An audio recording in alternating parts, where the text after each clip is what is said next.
ছাইরা দেন sir, sir দুইটা পায়ে ধরি, আর মাইরেন না স্যার, আমি রোজা রাখছি, আর আমু না কোনোদিন। রোজার কথা শুনে থেমে গেল দুইজন মারধরকারী। বাড়ি কই তোর? কলাবাগান বস্তিতে। তুই মসজিদ থেকে চুরি করছস? তোর কলিজা কত বড়? শুনে পাশের লোকটা বলল, ভাই থামলেন কেন? দেন আর কয়টা, রোজার মাসে চুরি কইরা বেড়ায়, শালারে লাইট থান। তুই চুরি করস, আবার কিসের রোজা রাখস রে? মিথ্যা কথার জায়গা পাস না। এই বলেই কান বরাবর আরেকটা থাপ্পড় বসিয়ে দিল। ছেলেটা গালে হাত দিয়ে দেয়াল ঘেঁষে বসে রইল। কান্না আর হই হুল্লোড়ের শব্দে ইমাম সাহেব দোতলা থেকে নেমে এলেন। দেখলেন মসজিদের আঙিনায় লোক জড়ো হয়ে আছে। আজকে এলাকার মসজিদে ইফতার পার্টি, সেই আয়োজন চলছিল মসজিদে। ইমাম সাহেব বললেন, কি হয়েছে এখানে? লোকেরা বলা শুরু করলো, হুজুর চোর ধরছি, ছেচরা চোর। ইমাম সাহেব এগিয়ে গিয়ে দেখলেন 12-13 বছর বয়সের একটা ছেলে দেয়াল ঘেঁষে বসে আছে। ছেলেটির পুরো গাল চোখের পানিতে ভেসে গেছে। গায়ের রং কালো হলেও আঘাতের রেখাগুলো স্পষ্ট ফুটে উঠেছে। ইমাম সাহেব সামনে আসাতে ছেলেটি আরো বেশি ভয় পেয়ে গেল। কি চুরি করেছো দেখি? পাশের লোকটি পলিথিনের পোটলা আগায় দিয়ে বলল, দেখেন হুজুর দেখেন, ইফতারের আয়োজন চলতেছে, এই ফাঁকে শালায় পলিথিনে ভৈরা লইছে, একেবারে হাতে নাতে ধরছি। হুজুর পলিথিন হাতে নিয়ে দেখলেন কয়েকটি জিলাপি, 6টা আপেল আর কিছু খেজুর। হুজুর বললেন, তাই বইলে এইভাবে গণপিটুনি দিচ্ছ কেন? একটা বাচ্চারে কেউ এইভাবে মারে নাকি? এবার লোকজনের উত্তেজনা একটু কমলো। হুজুর ছেলেটিকে জিজ্ঞেস করলেন, তোর বাপ কি করে? ছেলেটা কিছুটা স্বস্তি ফিরে পেল। বলল, সাইকেল ঠিক করতো, বাপের অসুখ, তাই অহন কাম করে না। হুজুর আমারে ছাইরা দেন, আমি আগে কোনোদিন চুরি করি নাই, কয়েকটা বাসায় হাত পাইতে একটা দানাও সাহায্য পাই নাই। পরে দেখি মসজিদে খাবার, বাড়িতে নিবার জন্য তুইলা নিছি, ভুল হইয়া গেছে, আমারে মাফ কইরা দেন। পাশ থেকে লোকগুলো বলতেছে, এগুলো সব মিথ্যা কথা, ধরা খাই এখন ভদ্র সাজে। হুজুর বলল, ইফতার শেষ হোক, সত্য মিথ্যা দেখে ওর বাপের কাছে জানিয়ে সতর্ক করে দেয়া হবে। ছেলেটাকে কেউ পানি দাও, ও অনেক হাঁপাইতেছে। একজন পানির বোতল আগায় দেয়। ছেলেটি উত্তর দেয়, ইফতারের সময় খামু, আমি রোজা। ইমাম সাহেব এবার লোকগুলোর দিকে একটু বিরক্ত নিয়েও তাকালেন। ছেলেটিকে অজু করিয়ে তার পাশে বসে ইফতার করালেন। ইফতার আর নামাজ শেষে সেই দুইজন লোক ও ছেলেটিকে নিয়ে ইমাম সাহেব বস্তির দিকে আগালেন। একচালা টিনের ঘর, বাইরে দুয়ারে ছেলেটির বাবা বসে আছে। সবকিছু শুনে বাবাটি তার ছেলের গালে থাপ্পড় মারার জন্য হাত উঠালো। হুজুর বাধা দিয়ে বললেন, যথেষ্ট মার হইছে, ওরে আর মাইরেন না। বাবাটি কাঁদতে কাঁদতে বলে, বিশ্বাস করেন হুজুর, আমার ছেলেরে আমি এই শিক্ষা দেই নাই।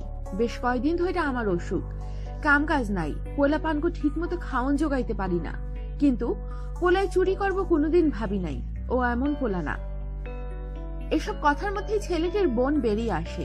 মেয়েটির বয়স 6 বছর হবে। বোনটি তার ভাইয়ের দিকে হাত বাড়িয়ে দেয়, কোমল স্বরে বলে, ভাইয়া জিলাপি আনো নাই? তুমি না আজকা জিলাপি আইনবা কইছো? ভাইটির মুখে কোনো কথা নেই, চুপ করে দাঁড়িয়ে আছে। এরই মধ্যে আরেকটি 4 বছরের ছোট্ট বোন ঘর থেকে ছুটে আসে, ভাইয়া ওরে না ওরে না, আমারে আগে দিবা আমারে। এই বলেই হাতটি বাড়িয়ে দেয়। ভাইয়ের মুখের দিকে কিছুক্ষণ চুপ করে থেকে বলে, ভাইয়া তুমি একলা একলাই খায় আইসো, আমার জন্য আনো নাই? ভাইটি এবার ছোট বোনের কথা শুনে কেঁদে ফেলে। বোন দুইটা মন খারাপ করে ঘরে ঢুকে যায়। ছোট বোনটা মায়ের কোলে উঠে কান্না জুড়ে দেয়। মা আঁচল দিয়ে মুখ চেপে বাইরে বের হয়ে আসে।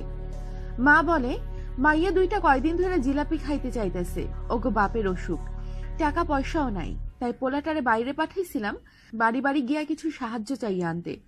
ছোট মানুষ বুঝে নাই, তাই ভুল করে ফেলছে, খাবার সামনে পাইয়া নিয়া নিছে, ওরে আপনারা মাফ কইরা দিয়েন। এদিকে বাচ্চা মেয়েটা চোখ ভিজিয়ে মায়ের কাছে কেঁদে কেঁদে নালিশ করেই যাচ্ছে, মা ভাইয়া আইসকাও জিলাপি আনে নাই, ভাইয়া আমাকে খালি মিশা কথা কয়। ভাইটি মাথা নিচু করে দাঁড়িয়ে আছে। হঠাৎ বোনটি খেয়াল করে ভাইয়ের শার্টের পকেট ভেজা।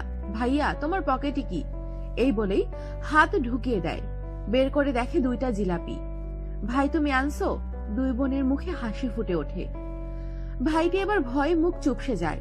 লোক দুটির দিকে ভয়ার্তভাবে তাকিয়ে বলে, স্যার এইটা আমি চুরি করি নাই। আশা ভরা চোখ নিয়ে হুজুরের দিকে তাকিয়ে বলতে থাকে, বিশ্বাস করেন হুজুর, এইটা আমার ভাগের জিলাপি, ইফতারের সময় আমার ভাগেরটা উঠাইয়া রাখছিলাম বোন দুইটার জন্য। সত্যি আমি চুরি করি নাই। সবাই স্তব্ধ হয়ে দাঁড়িয়ে আছে।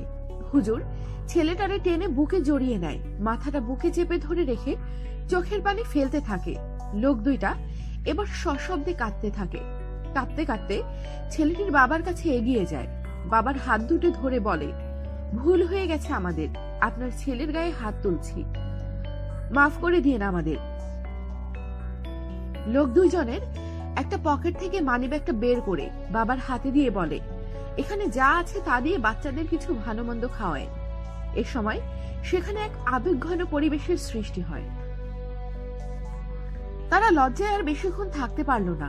বিদায় নিয়ে দ্রুত সবাই চলে এলো। আমরা শুধু অপরাধীকে দেখি, কিন্তু অপরাধের পেছনের অংশটুকু দেখি না, দেখতে চাইও না।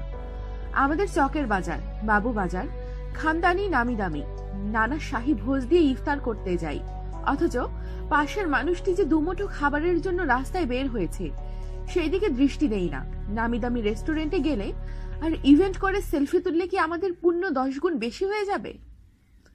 আমরা ইফতার পার্টির নাম দিয়ে পিকনিক করি, আমরা এলাকায় দোয়া মাহফিল করে এ বাসায় ও বাসায় প্যাকেট বিলি করি। যাদের খাদ্য আছে তাদের মাঝেই চলে বিতরণ, অথচ যারা অভাবী তাদের ভাগ্যে এসব জোটে না। আমরা কি পারি না সামর্থ্য অনুযায়ী কিছু টাকা দিয়ে ওদের পাশে দাঁড়াতে? আমরা কি এতটাই ফকির? আসলে ফকির আমরা না, ফকির ওরাও না। ফকির হচ্ছে আমাদের মন মানসিকতা, ফকির হচ্ছে আমাদের বিবেক। আমাদের সাথেই থাকুন, সাবস্ক্রাইব করুন।